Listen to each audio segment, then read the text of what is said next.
It always starts the same way, with charm. The narcissist walks into your life not as a villain, but as the most magnetic person you've ever met. They're confident, attentive, almost intoxicating. They make you feel seen in ways no one else has. And that's not an accident. It's the first move in their psychological game. Narcissists are master actors. They know how to read a room, mirror emotions, and study what makes you tick. Within minutes, they can sense your insecurities, your desires, the parts of you that crave validation. And they give you exactly that. At first, you'll hear phrases like, "I've never met anyone like you," or "You just get me."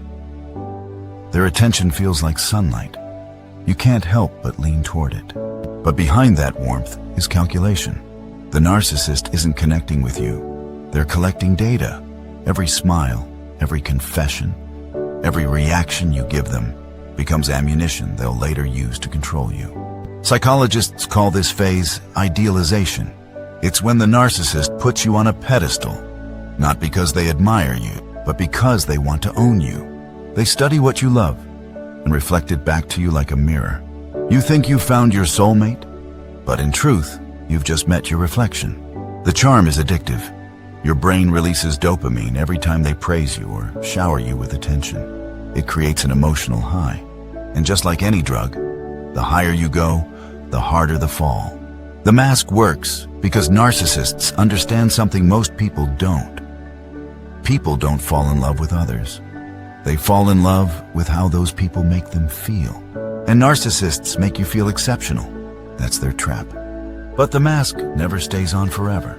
Once they sense you're attached, once you've started investing emotionally, financially, or even socially, they begin to pull the strings. The compliments fade. The attention wavers. You're left wondering, what did I do wrong? And that's exactly where they want you. Because confusion breeds control. It doesn't happen all at once.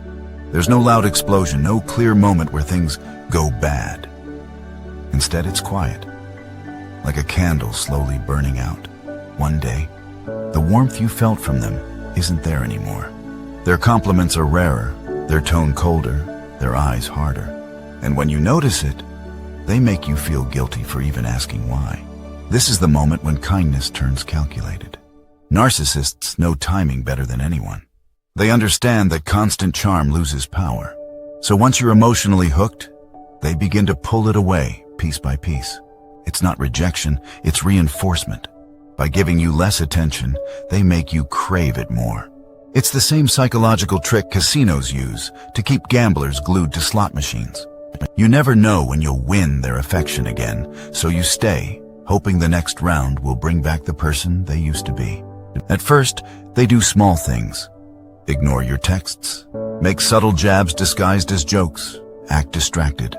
When you react, they flip it on you. "You're too sensitive, they'll say, or "I was just kidding." You start to doubt your own perception. Every act of kindness becomes a reward. Every cold moment, a punishment. You start chasing their approval again, doing whatever it takes to bring back the warmth that once felt so real. Behind the scenes, the narcissist is watching, studying how you respond, testing your emotional limits. They push boundaries inch by inch. One sarcastic comment, one dismissive shrug, one unexplained silent treatment. And when you don't leave, they know they have you. That's when the balance of power shifts. You start walking on eggshells, constantly trying to keep the peace. Meanwhile, they grow bolder, more controlling, more distant. But when you begin to question them, they unleash their most powerful weapon, gaslighting. It starts small. You remember something clearly, something they said, something they did. But when you bring it up, they deny it, calmly, convincingly, almost too convincingly. You're remembering it wrong. That never happened. You're crazy, why would I ever say that? At first you argue back, but you know what happened. But their tone stays steady, and while yours grows frantic. And slowly, you start to wonder, am I losing my mind? That's gaslighting. The art of making you doubt your own reality. It's psychological warfare designed to make you question your memory, your instincts, and eventually, your sanity. They twist facts, rewrite history, and use your emotions as evidence against you. If you get angry, they say you're unstable. If you cry, they say you're manipulative. Every reaction becomes proof that you're the problem. And here's the dark genius of it. They mix truth with lies. They'll sprinkle in just enough reality to make you question yourself. You start thinking, maybe I really did overreact. That self-doubt is the gaslight's flame, flickering brighter each time you give them the benefit of the doubt. Over time, you stop trusting your own thoughts. You rely on their version of reality, because theirs always sounds so calm, so logical. They must be right? But when you surrender your perception, you surrender your power. And that's exactly what they want. Once they have control of your reality, they go after your morality. You point out something they did wrong, and somehow you end up apologizing.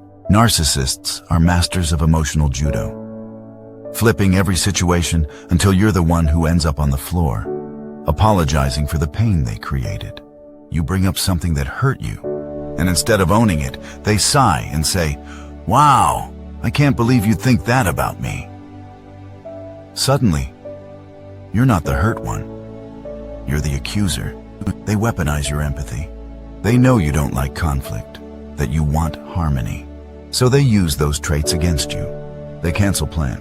And when you express hurt, they say, "You're so selfish. You don't even care how tired I am." Now you're defending yourself, trying to prove you're not selfish. The original issue disappears. This is the guilt trap. Every confrontation becomes a maze of reversed blame. They lie, but you're the untrusting one. They hurt you, but you're too emotional. They disappear, but you're too needy. It's a cycle designed to silence you through shame. Because when you feel guilty, you're easier to control. You forgive faster. You chase harder. You forget that they started the fire in the first place. Then comes projection. Narcissists can't tolerate the thought of being flawed, so they flip the script. They accuse you of everything they secretly know about themselves. They cheat, but accuse you of being unfaithful. They lie, but call you dishonest. They manipulate, but claim you're controlling. And the more you deny it, the guiltier you look. Projection hits hardest because it targets your integrity. You start wondering, could I really be the problem? That small seed of doubt grows roots. Projection is psychological sleight of hand.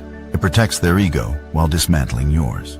And when you react emotionally, they use your reaction as proof of their accusation.